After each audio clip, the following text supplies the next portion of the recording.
My name is Nancy. There's a world out there I don't know about. I learned about it as a child, watching TV. Animals living in the wild, landscapes I've never seen before, and the lives of various people who speak different languages. Wanting to see this unknown world up close, I bravely studied abroad during my college years. There, in my destination, was the unknown world I sought. Even though the language was different, people's lives were thriving. There were many creatures, and breathtaking landscapes unfolded. I want others to experience this wonder too. Thinking that, I got a job at a travel agency. I was in charge of tour planning at my assigned department. Using what I learned during my study abroad, I handled everything from site inspections to negotiations. It was a whirlwind life, but I wasn't neglecting my personal life. I married Daniel, whom I met through work, a few years ago. I was balancing work and family life well. But then, a problem arose. It was with my mother-in-law, Barbara. Barbara, a housewife, believes women should stay at home after marriage. I don't deny her viewpoint. But I think such an idea is outdated. I told her so, but she said to me, "Isn't it a woman's job to support Daniel? Do you have a problem with that?" But, what? Talking back as Daniel's wife? No. Ultimately, Barbara didn't understand. I didn't want her to impose her views on me. I couldn't live with Barbara like this. So, I suggested buying a house to Daniel. I think people's view of us will change if we buy a house. Just saying that, Daniel easily agreed to buy a house. This is how I avoided living with Barbara. But the story didn't end there. Once we bought the house, Barbara started coming over often. Every weekend, she'd come and make noise with Daniel. Of course, she didn't take care of her husband, Anthony. "Barbara, is it okay to leave Anthony alone? He's not a child. He'll manage." Wasn't supporting a husband a woman's job? I wanted to retort, but I could see it leading to a fight. So, I kept quiet. Then, Barbara, who had been noisy with Daniel, suddenly started a conversation. "I forgot to say, but I'm going on a trip next week. Please be careful." "What are you saying?" "Nancy, you're coming too." "Eh? But it's so sudden. You're not planning to join the family trip as Daniel's wife?" "But there's work too." "It's a family trip. Or are in-laws not family to you?" "That's not what I mean." "Then make it happen." "Yes." I couldn't talk back. But that was still the better part. Seeing me troubled, Barbara said in a mean tone, "And book the hotel." "Eh? I should?" Always bragging about working at a travel agency, right? "I'm not bragging." "So, you can do it, right?" "Where are we going?" "London." London, where I studied abroad. I still have many contacts there. It might be difficult for other countries or regions, but maybe I can manage London. "Okay. I'll try." "I have the plane tickets, so just book the hotel." "Eh? You booked the flight but not the hotel?" "I got the tickets." "Got them?"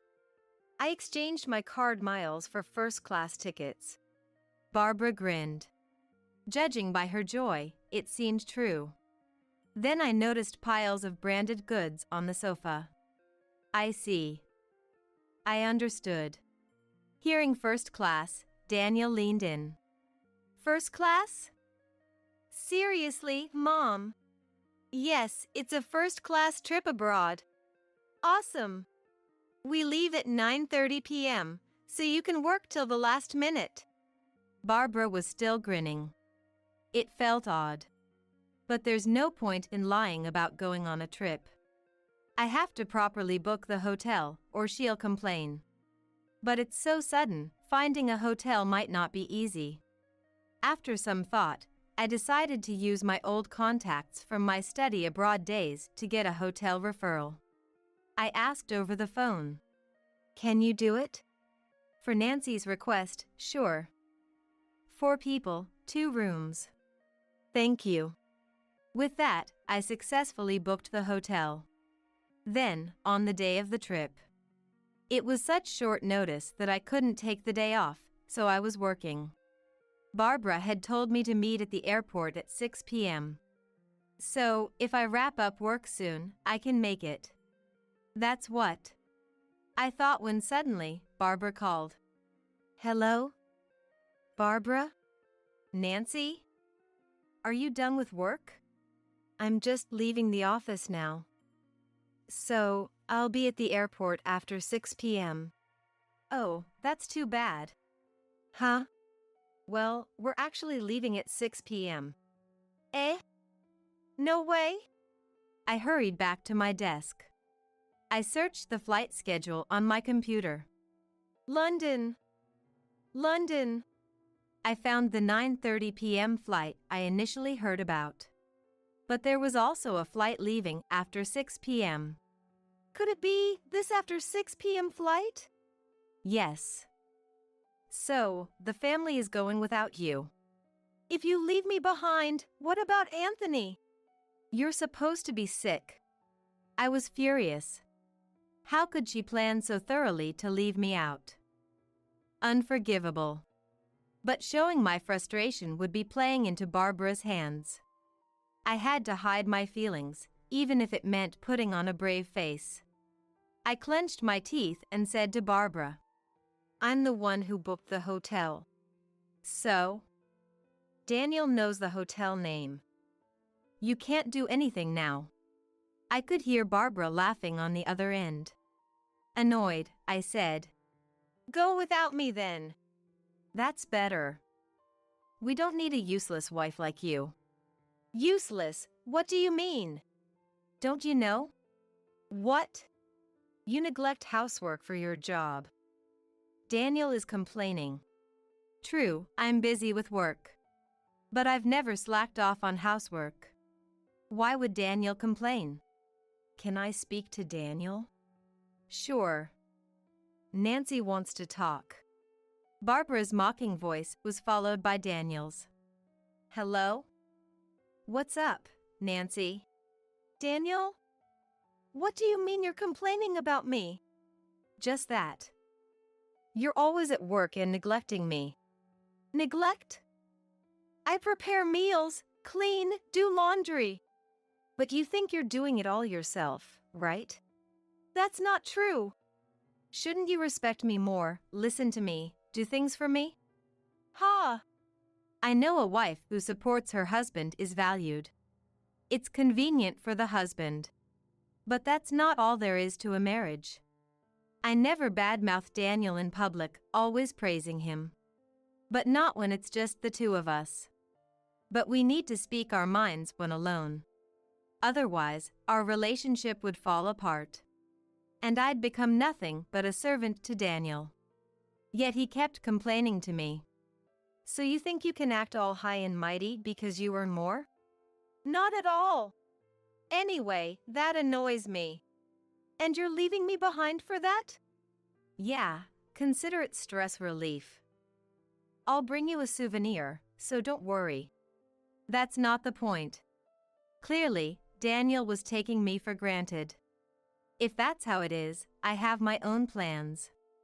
"Fine. Enjoy your trip." "Will do. Bye." Daniel sounded happy as he hung up. I was livid. I couldn't stand the self-centered Daniel and Barbara. "Enjoy your trip without me.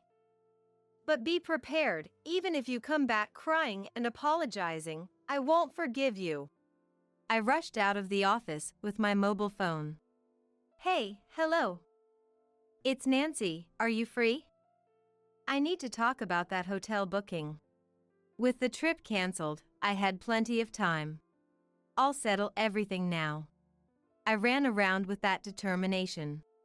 Then, the next evening, exhausted, I got home and right then, the phone rang. Hello? Nancy. What were you thinking? It was Barbara on the phone, sounding quite angry. I knew the reason but pretended not to. Barbara? Are you enjoying the trip? This is no time for that. We can't check into the hotel. Did you have a reservation? You made the reservation, didn't you? I canceled it because I wasn't going. Ha! What? Then where are we supposed to stay tonight? I don't know. Nancy. Barbara's angry voice came through. But she's in London. Her anger over the phone isn't scary at all. That's tough. Being abroad without a hotel, you never know what might happen. Eh? It's not the safest place, you know. Wait. Help me. Barbara sounded panicked. Then, a faint voice in the background. There's a canceled room. Anthony is negotiating for us to stay there. It was Daniel's voice. Is that true, Daniel? Looks like it'll be fine. See, Nancy? You heard that? Barbara's voice turned triumphant, as if her earlier tears were a lie. I heard you. Too bad for you, Nancy. Your plan didn't work. Well, the room was available because I canceled it. But this was all part of my plan. My real aim was something else. Glad there was a vacancy. Thought you'd be smug about canceling our hotel, didn't you? No, not really. Frustrated, aren't you? You can admit it if you're upset. I just canceled it because I wasn't going. Putting on a brave face. How pathetic. Typical of Daniel's useless wife. Barbara laughed loudly. Then, she went on bragging. About the amazing scenery, delicious food, and so on. Eventually, tired of listening, I quietly hung up the phone. She probably didn't even notice. I smiled a little at the thought. Anyway, just a few more days to endure. I braced myself and had dinner. A few days later, on my way back from a certain place. As I headed to the station, Barbara called again. Hello? What's up? Nancy! What's going on? Again? Not again. What's wrong with this hotel? What are you talking about? Barbara's story, in short. They stayed in the room I canceled, thanks to Anthony's negotiation. Anthony's negotiations were easily concluded. Barbara and her friends were to stay in an open room. They were supposed to stay for 4 days. And check out today. But there was a problem. They were billed £8,000 by the hotel. So, what's the issue? It's £2,000 per night, right? Huh. That's about $2,500 per night in dollars. Ridiculous.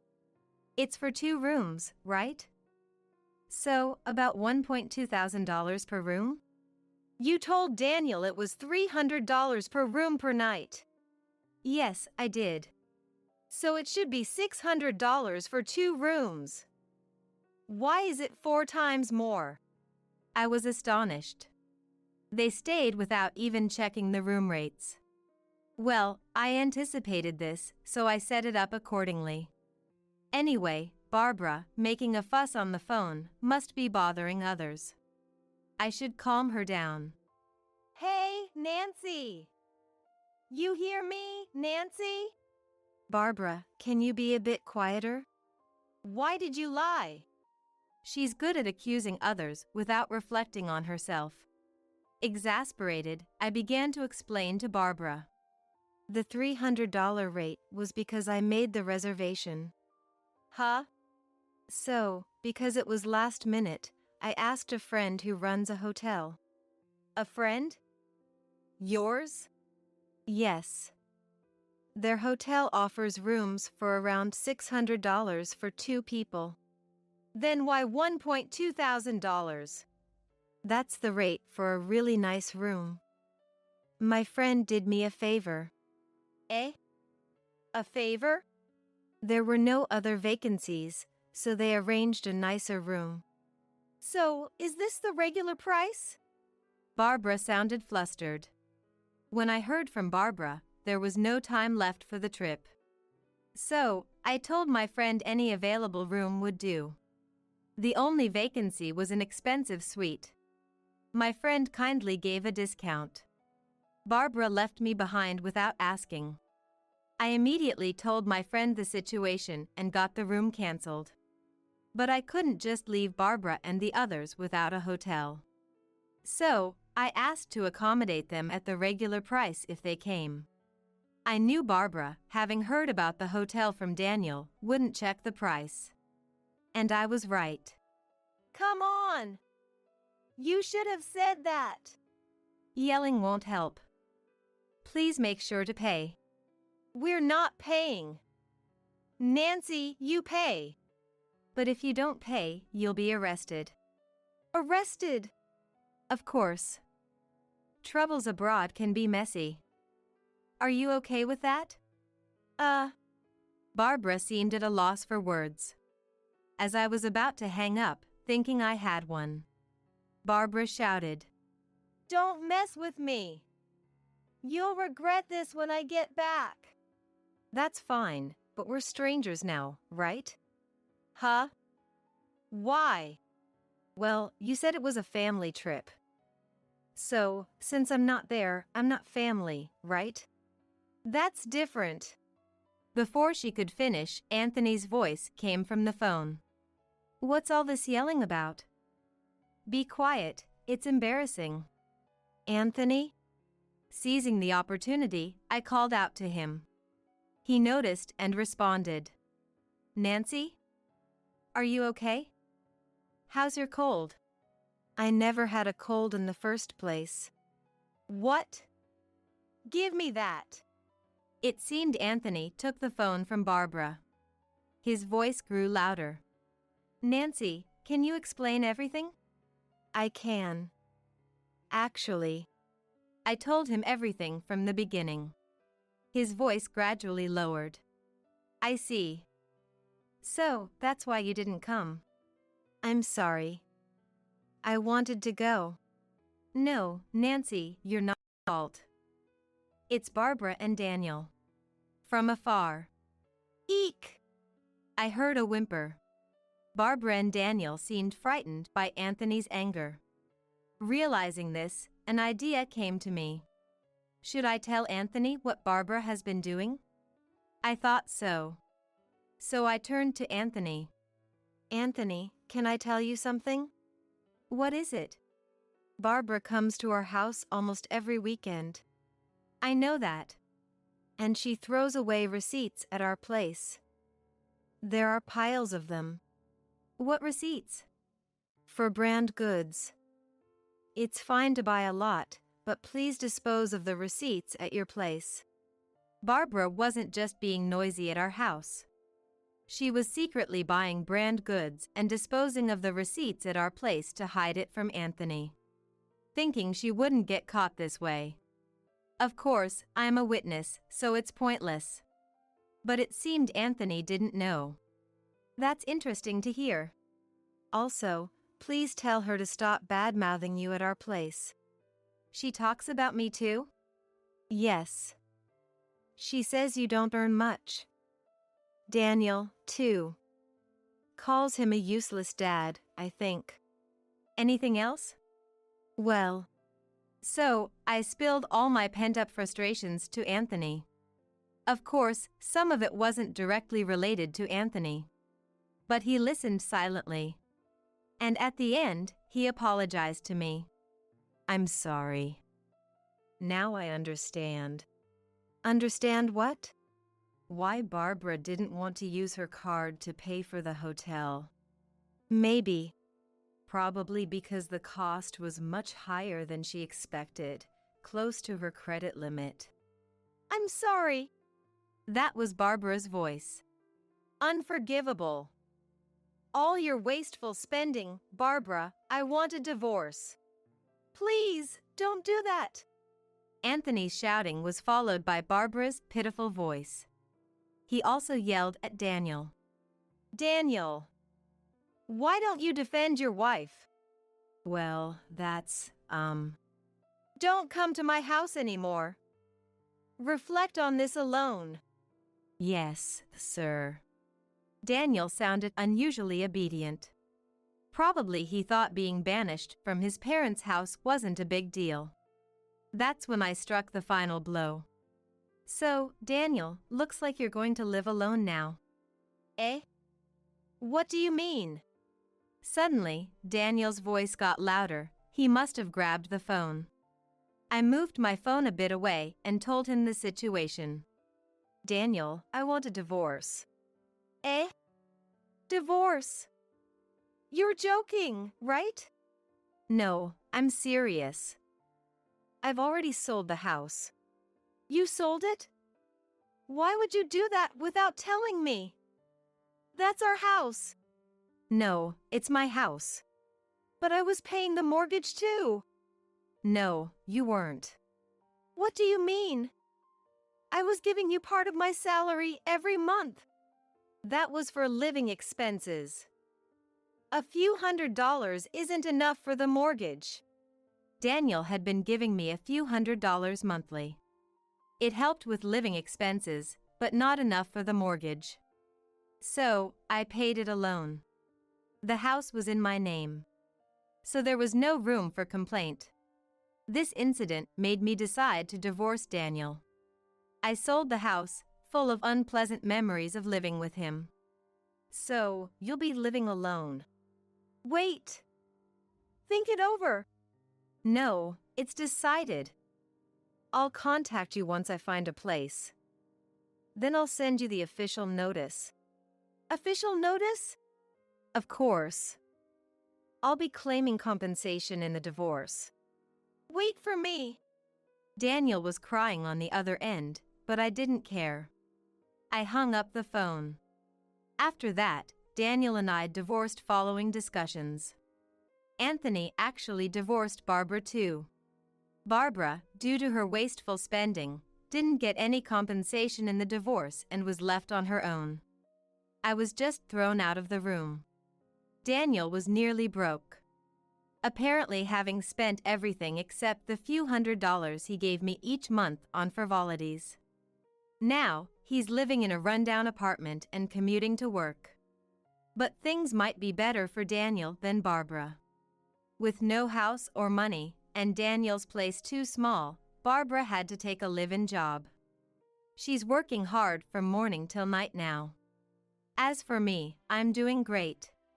Being single, I have more free time and can handle overseas negotiations. I've become a relied-upon figure at work, even hearing talks of a promotion to department head.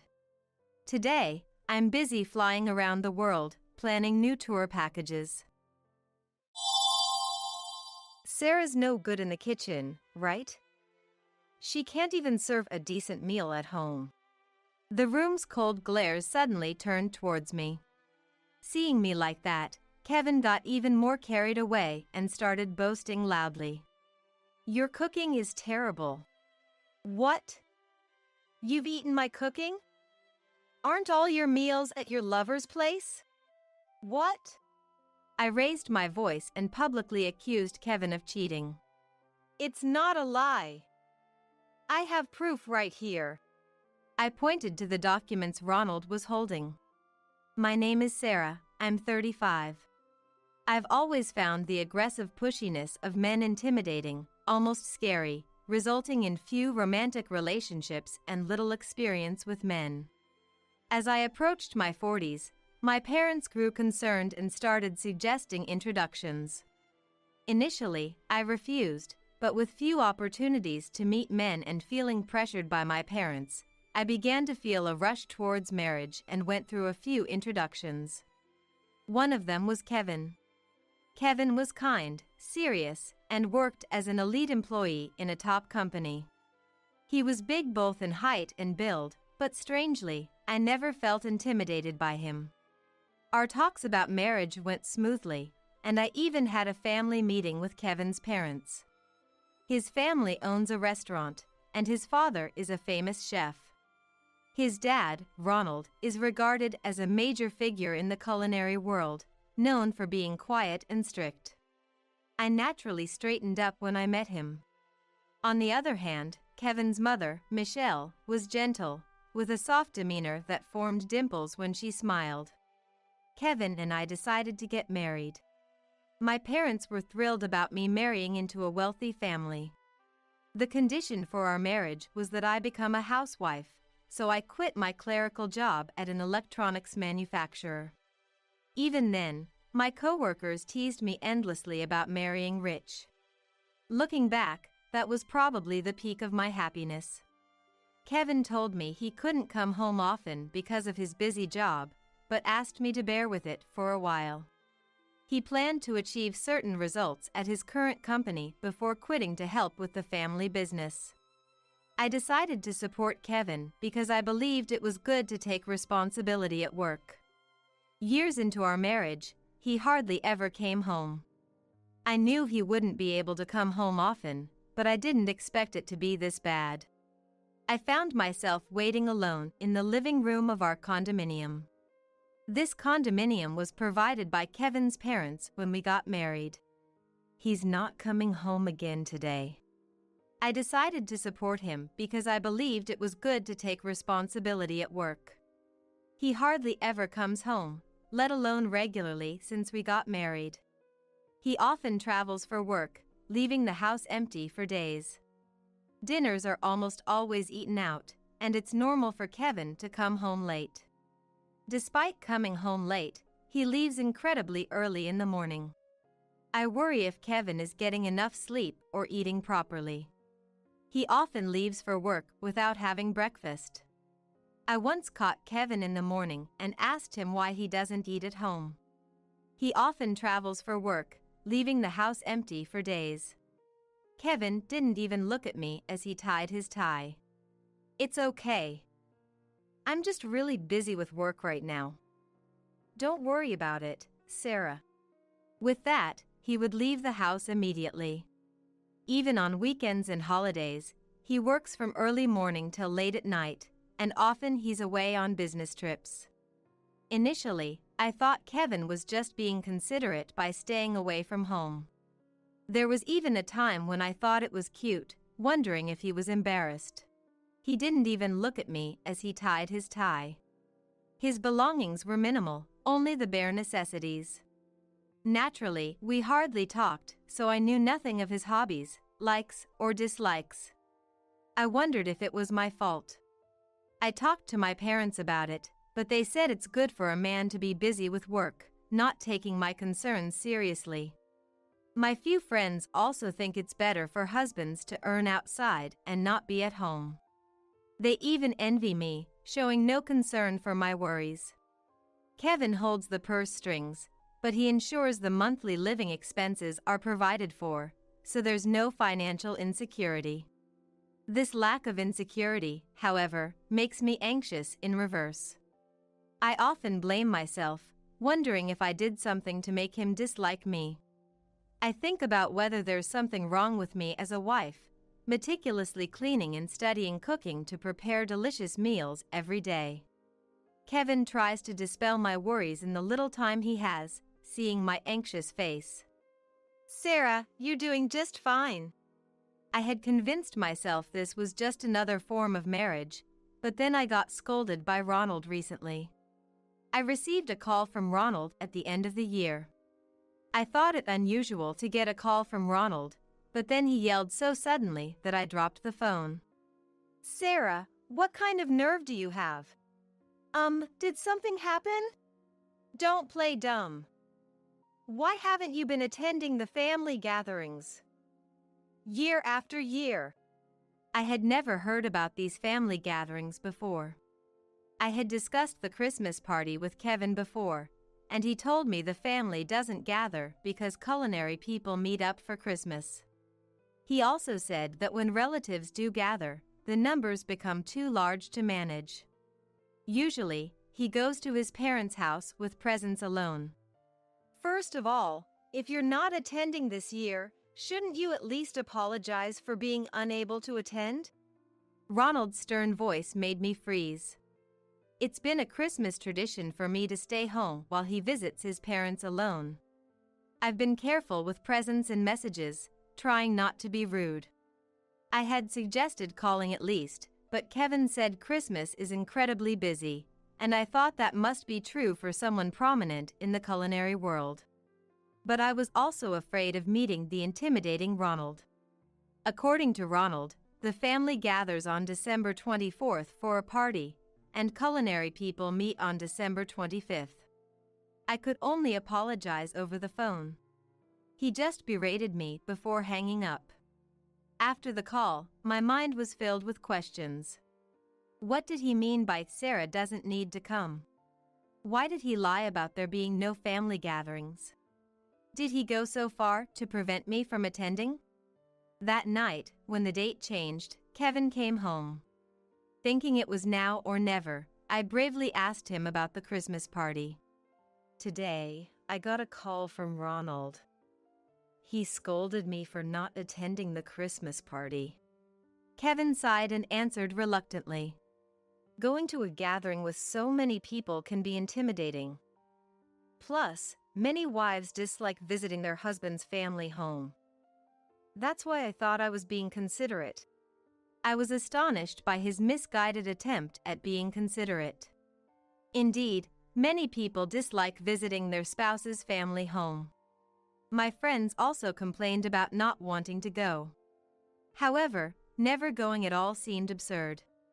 Despite Kevin's reluctance, I insisted on attending the gathering. The Christmas party with Kevin's relatives was grand. A large number of relatives gathered, exchanging greetings. So you finally showed up. Your family, after all. It's only natural to show your face here. Ronald threw harsh words at me. Even after I explained that Kevin said there were no family gatherings, Ronald remained furious. You must have been avoiding us because you didn't want to meet. Overwhelmed by his anger, I gave up on arguing. The rest of the family also gave me cold looks. I supposed it couldn't be helped. I decided to endure it. What I couldn't bear, however, was Kevin's lack of support. Instead, he just quietly drank his alcohol. As everyone drank more, they started coming over to me to complain. Kevin's always saying he's never seen you do any housework. In my heart, I whispered, because Kevin hardly ever comes home. You probably always eat out because you rarely cook and it's not tasty when you do. The words coming from the relatives were all unfamiliar to me. What has Kevin been telling them? I couldn't understand why he was disparaging me. I'm sorry. I'll be more careful from now on. Faced with their harsh words, all I could do was stiffen up and apologize. I endured the painful situation, helping in the kitchen and serving drinks. After somehow finishing the greetings with the relatives and culinary professionals, I returned home exhausted. Kevin said he was going to work from his parents' house and left separately, just like when we arrived. Reflecting on it, everything seemed odd. In my heart, I whispered, because he hardly ever comes home. And why was he spreading that I'm a terrible wife who doesn't do housework? Is there a connection between him not coming home and these stories? Once I started worrying, I couldn't stop. Fortunately, I had plenty of time. I decided to follow Kevin's actions. Like detectives in movies often say, tailing. I followed Kevin early in the morning as he hurriedly left. Knowing his company, I had no trouble tailing him there. Feeling a bit like a detective excited me. It felt more fulfilling than spending the day doing nothing at home. I killed time in cafes and restaurants near his company, then followed Kevin when he went out. He returned to the company in the evening without any suspicious behavior. Continuing to watch from a cafe, Kevin left around 7 p.m. Perhaps he finished work unusually early today. If he went straight home, he would find out I had been out. I hurried home.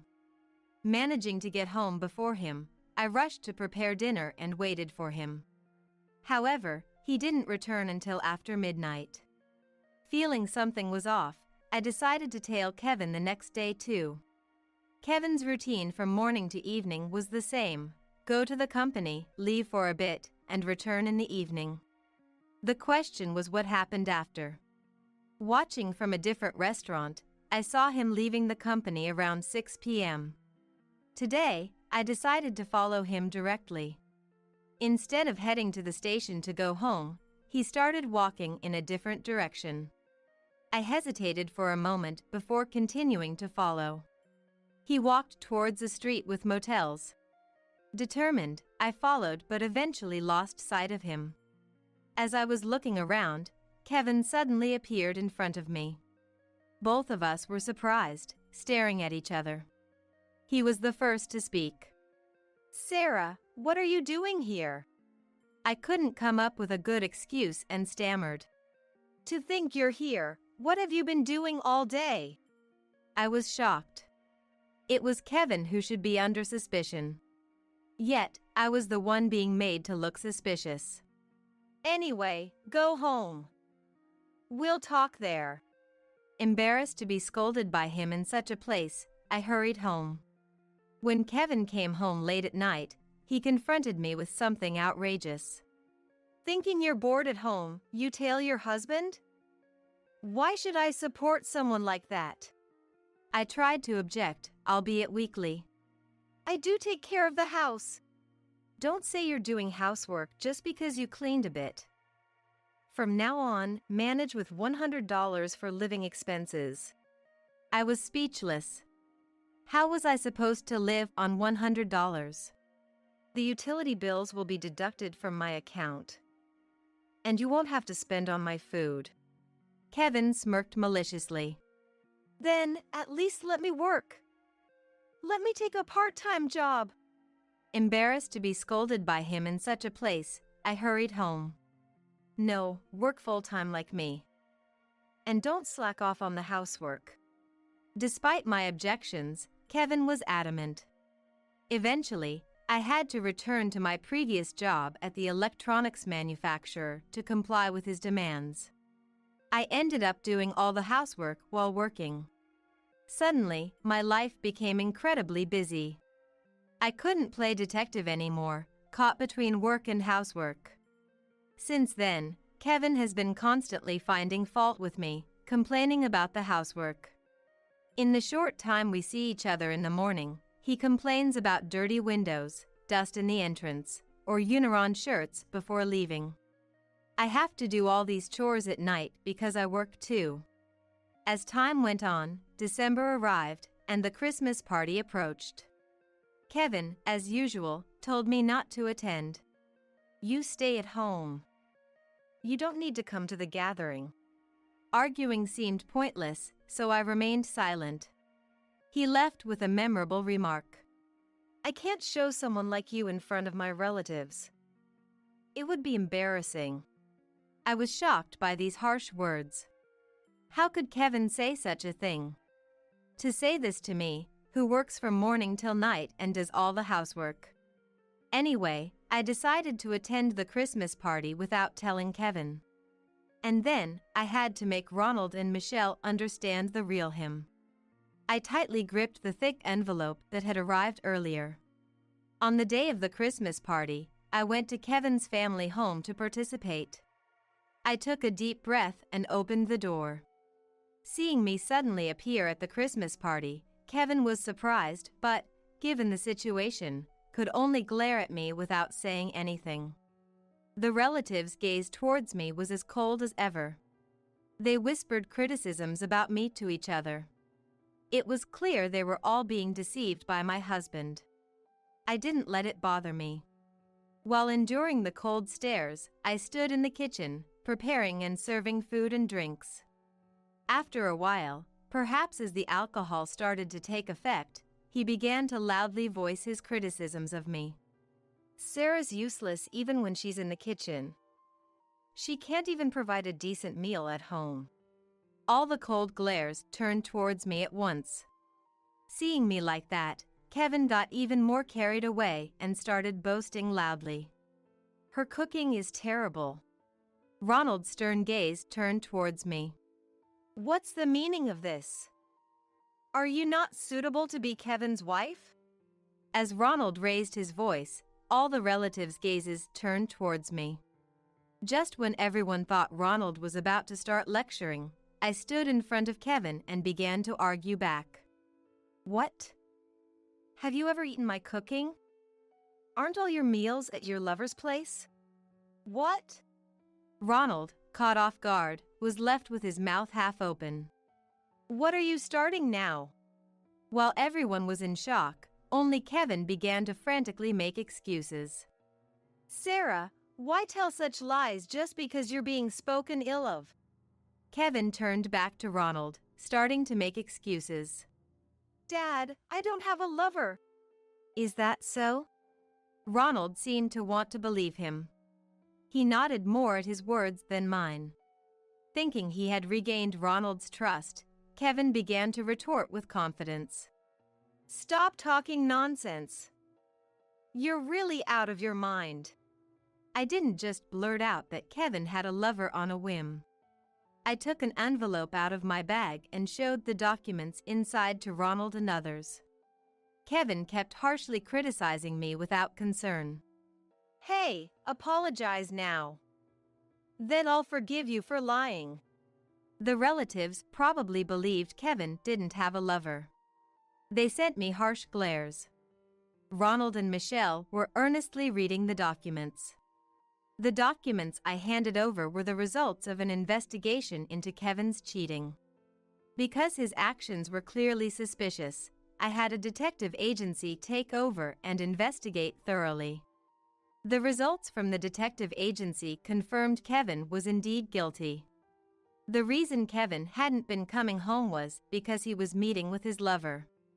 Most of his time was spent at his lover's house, sometimes even using motels, according to the report. He has always been eating at his lover's place.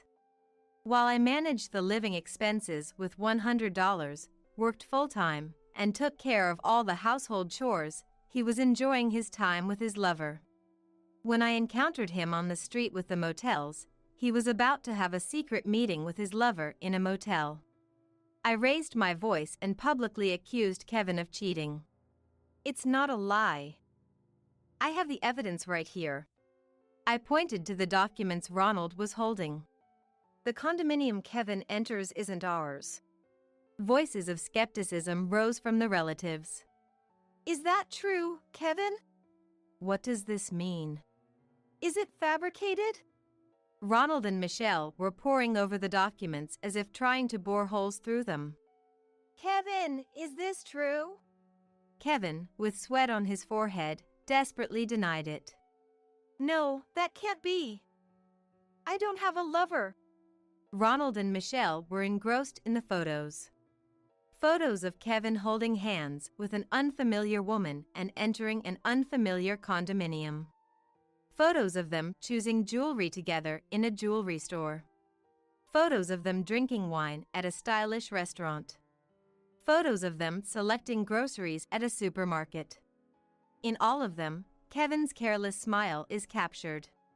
I pressed him relentlessly. Kevin, you said you were busy with overtime every day, right? Kevin turned red and fell silent. My anger made me speak faster. Why did you lie about not wanting to meet the relatives or about the cooking not being tasty?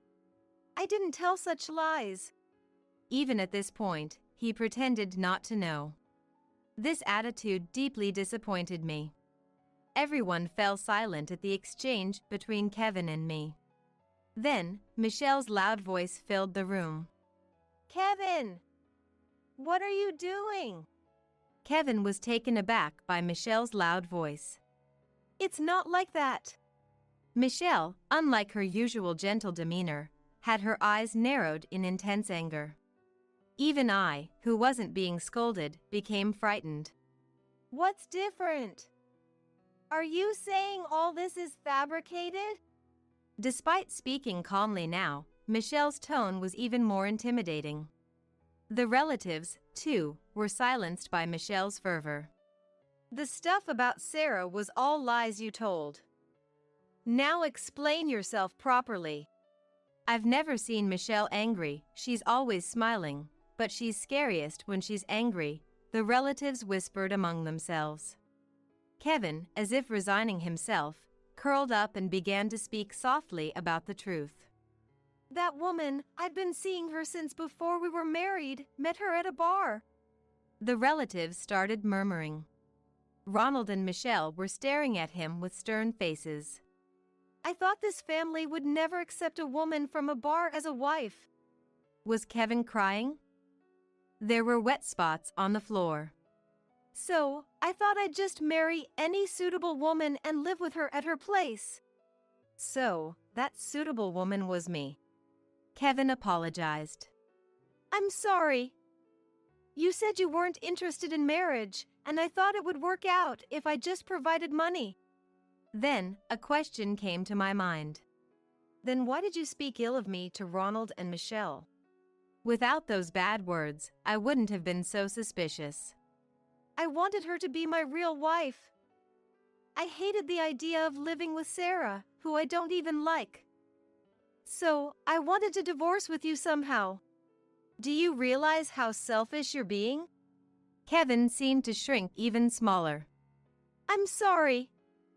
I was constantly told I wouldn't be considered a grown man until I got married, so I thought I just had to get married. And I thought once I was married, even if I got divorced, they wouldn't bother me about it anymore. He assumed that once he was divorced, his parents wouldn't meddle in his remarriage. That way, he could focus on his relationship with his lover. All he needed was a pretext for divorce. It had to appear as though the fault lay with me, not him. That's why he had been speaking ill of me, trying to tarnish my reputation. Reducing the living expenses to $100 was because he didn't want me investigating his affair. If he only gave me $100, I wouldn't be able to afford an investigation, and working full-time would leave me no time to snoop. He hadn't anticipated that I would use a detective agency. Such short-sightedness led to Kevin having to apologize in front of the family. Infidelity is the one thing you should never do. You betrayed Sarah, who has done so much for you. Michelle's forehead was throbbing with veins. Her anger showed no signs of abating. Kevin was crying and sniffling. Kevin, you are a disgrace to our family. We disown you. The gathered relatives gasped. Probably, Michelle's word was absolute. Ronald nodded deeply in agreement. Kevin no longer had a place in this home. Exposed for his infidelity and lies in front of all the relatives, and further told by his own mother to sever ties, stood up shakily, wiped his tears, and left the room without a word. After Kevin left, Michelle came to me, apologized while holding my hand. Sarah, I'm so sorry for the terrible things Kevin did. Ronald apologized as well. I'm truly sorry. You're free to divorce him. Michelle continued to hold my hand with tears in her voice. I can't believe Kevin turned out like this. We were completely deceived as well. I'm so sorry for yelling at you over things that weren't true, Sarah. I had thought Ronald was a silent, always angry, stubborn person, but he quickly admitted his mistake and apologized, proving to be a good person. And it was clear that this home was held together by Michelle. Exposed for his infidelity and lies in front of all the relatives, and further told by his own mother to sever ties, he stood up shakily, wiped his tears, and left the room without a word. I reconciled with Ronald and Michelle. Soon after, my divorce from Kevin was finalized. In a way, the divorce was what he wanted. Disowned by his family for his affair, Kevin, without the support of his prestigious family, fell off the career track and worked in a lower position, humbled. Kevin's income significantly decreased, and he was dumped by his mistress, who had grown tired of him. I learned about these developments from Michelle at Kevin's family home. I received compensation from Kevin and his mistress. Especially from Kevin's family, I received an amount more than double the usual rate, probably including a request for discretion. With financial security, I now indulge in luxuries like overseas travel several times a year. I decided to continue living in the condominium prepared for our new home, as I liked, until I no longer preferred it. Since Kevin was hardly ever there, it felt free of his presence, and I lived comfortably. The one good thing that came out of his actions was returning to work.